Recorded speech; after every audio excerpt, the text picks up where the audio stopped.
2 stories of major fraud today. Search the Austin Stories podcast for more stories or check the link in the description. Do shady things, fire my boss, hide millions from your client? I don't think so. Posted by Texan Native 71.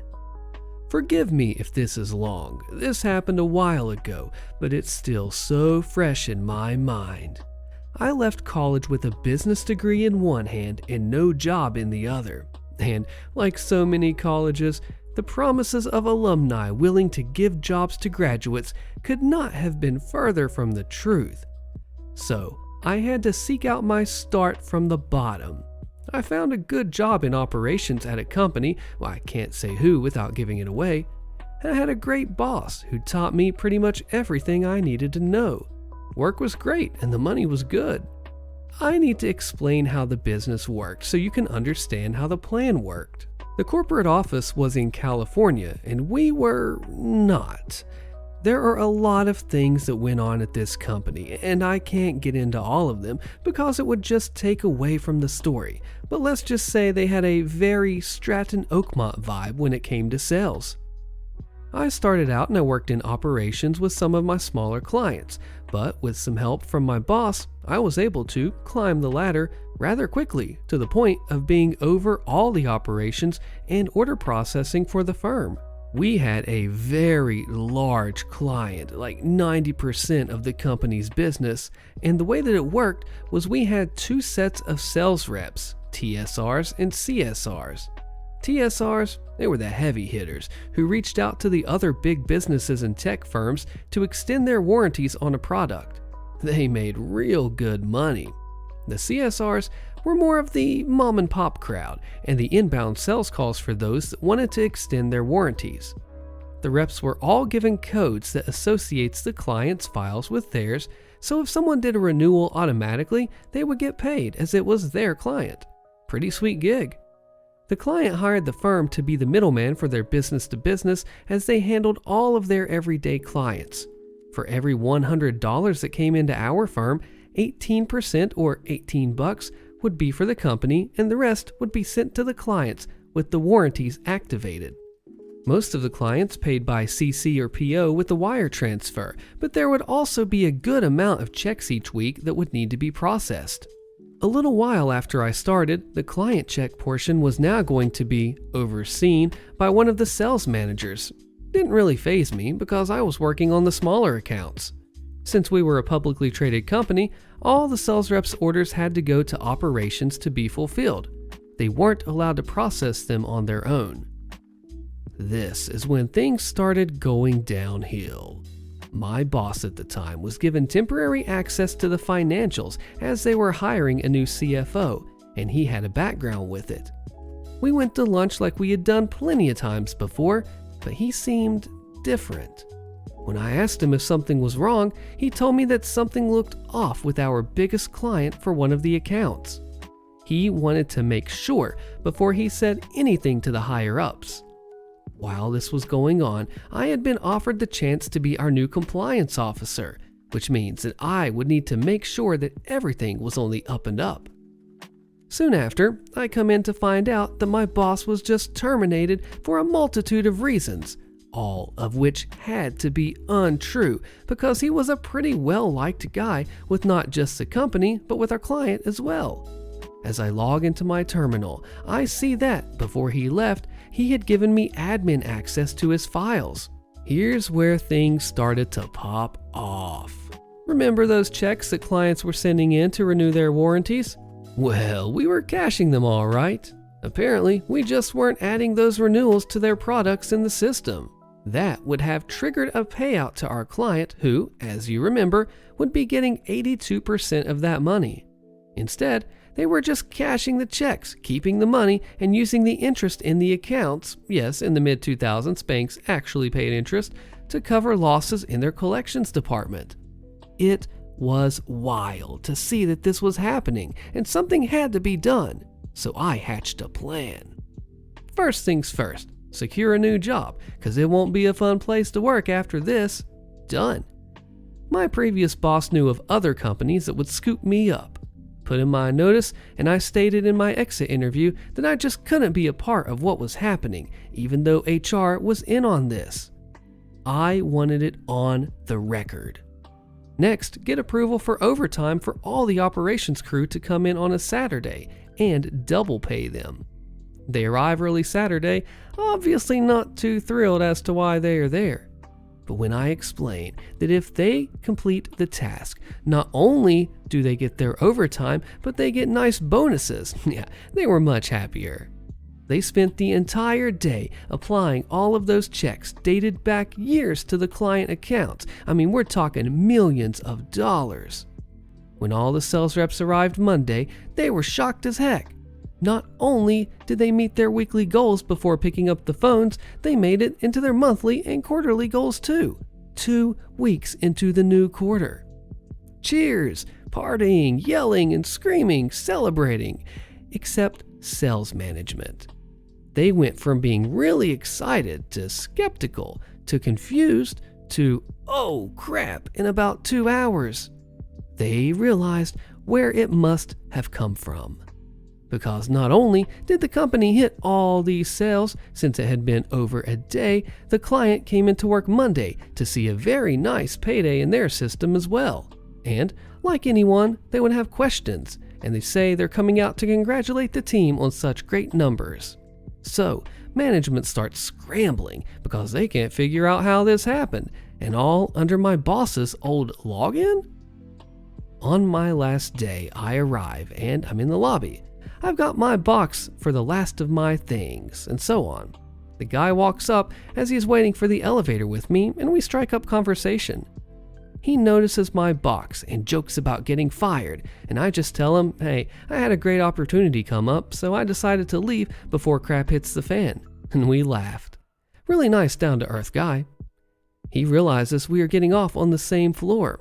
He asks if I work for X, and I say yes. He asks where, and I tell him operations, and he reveals that he is the CEO of our client. Ooh, we go our separate ways. Client shows up and there's a big party. Afterwards, the client says that they would love to get a breakdown of where most of the sales came from so they can allocate more money to that department. Management says, sure, but it made up a lie about how they can't share client payment info due to regulations and blah blah blah. Cue my exit from the company. 2 weeks go by and I get a phone call from a number that I don't recognize, so I let it go to voicemail. When I get off of work, I check it to find out it was the CEO of the client where I used to work. He has had something come up and would like to talk to me. Of course, I'm nervous as heck, but I call him back and he picks up on the first ring and we get to chatting for a bit, and he finally just asked me, "Why did you leave?" I tell him that I had a great opportunity come up. He doesn't buy it, and he says that apparently my comment about crap hitting the fan really stuck with him, and he thinks something more is going on. So after a little more prodding from him, I tell him, hey look, just look at collections and that's all I can say. He thanks me and I hang up. 2 days later, he pulled the plug on the account. Apparently, my old company tried to threaten him with a lawsuit for pulling the account 3 years early. He replied with, hey, that's fine, because when I show the courts that I have the evidence that you committed fraud, corporate came in and then cleaned house. All of management was fired within the day. 1 month later, my friends and I had a very memorable trip in Vegas, all courtesy of our old client. An update epilogue. Best part, I guess this should have been part of the story. My old boss was an adopted kid, treated his adopted parents great, while their real kids didn't, and when they passed, they left him all their money. All of it. This was about 2008. He was in a weird place because he loved his parents and he was really close to them. He went to his church to pray for his parents and for what to do with this new windfall of money. He loved working but didn't need to anymore. He left the church and went to a bar, because I mean, who doesn't? And he sits next to a guy who, and this is almost out of a movie, is a developer and has run out of money to finish his development because it's 2008 and no one is loaning money. They get to talking and he thinks maybe this is a sign. I'll speed this up because I've got to run to work. But he invests in the guy's development by buying all the houses, dirt cheap at the time, and now lives off the residual income from all of them being rentals. Life sucks because so many people do crappy things and get away with it that it's great when good things happen to good people. So I mean, man, we have to look at the cojones on this OP here, right? He uncovers this nasty plan with his boss, who on his way out just gives him the admin information because he knows that OP, as this new role of compliance, will be able to look into it. And on that way out, that boss just left the hammer because the OP finds out there's illegal millions of dollars of fraud going on here. He exposes everybody, and all the salespeople, hey, they're happy, right? They just got a bunch of numbers come out of nowhere. And then boom, management says, uh-oh, this is not good, as OP finally realizes, I gotta get out of here. And then everything comes to a head for the old company, and the good guys win it here. What do you think? Way to go, OP. Old employer stole my hours. I turned her in for Medicaid fraud. Posted by I Am Not Spartan. Oh boy, here we go. This story starts about 7 or so years ago, but you'll need some background info first. After I graduated high school, I wasn't able to afford college, so I became a CNA at a nursing home. It was a crappy job. Literally, I worked there for about 8 months before I left to work for a healthcare agency where I could make my own schedule and also work home care cases. Most of my patients were only allowed a home health aide temporarily while they recovered from surgery or an illness. Or sometimes their insurance would only cover a few hours a day when they really needed much more. After several months, my agency called me about a patient that was disabled and approved for 9 hours a day, every day. She was considered a permanent case as someone from the state would come twice a year to evaluate and authorize continuation of home services. I ended up working with this lady, Jerry, for about 2 years with the agency. She was a sweet woman, and although there was a generation gap, we got along great. She had a sister, Nancy, who was a self-proclaimed advocate for her sister and her very handicapped daughter, Jessica. I always admired her because she was dealt a crap card with having to care for not only her sister, but a daughter who was unable to care for herself. We lived in New York State, and they had recently come out with this CDPAP program that would allow the family to appoint people as caregivers. They would then choose a healthcare agency to process the paychecks. It was nice because it allowed families to have more control over the care they received, and more importantly, you could get paid for taking care of your own family members. But there were limitations. One of which was that you couldn't get paid to work with your own child. It had to be a sibling or some other kind of relationship. Nancy really liked me, and when she asked if I'd be willing to work with Jerry and Jessica under this program, I said, heck yes. At the time, Jerry and Jessica lived in different places, but the family was able to get them Section 8 vouchers and move them to the same apartment building so that the aides could do split shifts. With the amount of hours between the two of them, I was easily working a minimum of 40 hours a week. Then things changed. Nancy realized that she could get paid for literally doing nothing. The program is flawed in that the patient is approved for a certain amount of hours, and all you do is fill in weekly timesheets, print a schedule of when people are supposed to work, and return them to the agency that processes the paychecks. There's no way to prove that someone is actually there taking care of the person. At first, Nancy started filling out timesheets for herself whenever there were hours left over for the week, hours that no one worked. She could only claim these hours for Jerry, so she would fill out a different timesheet for her son, saying that he worked with Jessica whenever she had leftover hours. Now, her son did actually help out from time to time, but not for all the hours that she was claiming. Eventually, Nancy got greedy and started deliberately stealing hours from me and the other aides. It got so bad that she pushed us out by not scheduling us. I was struggling financially at the time, so this was devastating to me.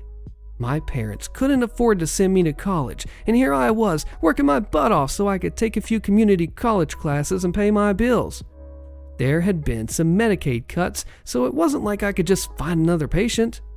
I was still technically employed at my old agency, and none of their offices had work because there just wasn't enough.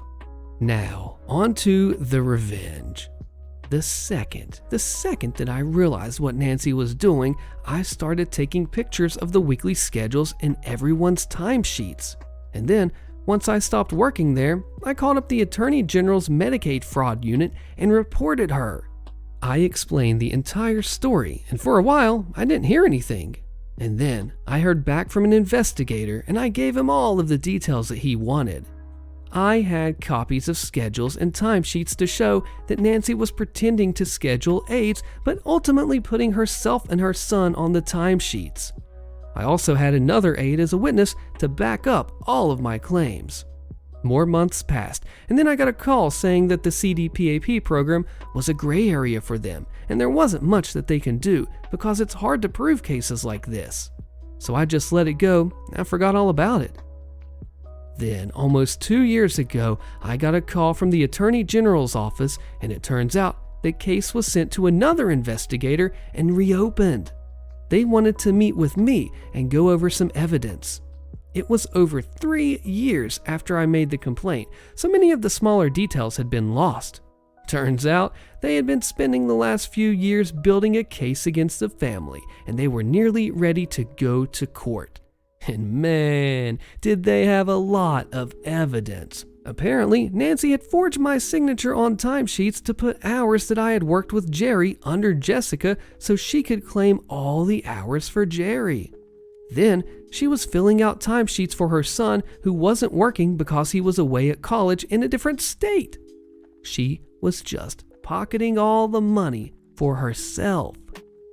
I ended up moving across the country shortly after, so I had completely forgotten about all of this. Then, last week, I randomly Googled Nancy's name and had a mini freakout when I read the news articles. Turns out that Nancy and her son were arrested a year ago and charged with a few felonies each. Nancy must have taken a deal because she pled guilty earlier this year to one of the felonies and was ordered to pay back over $100,000 that she stole from the state.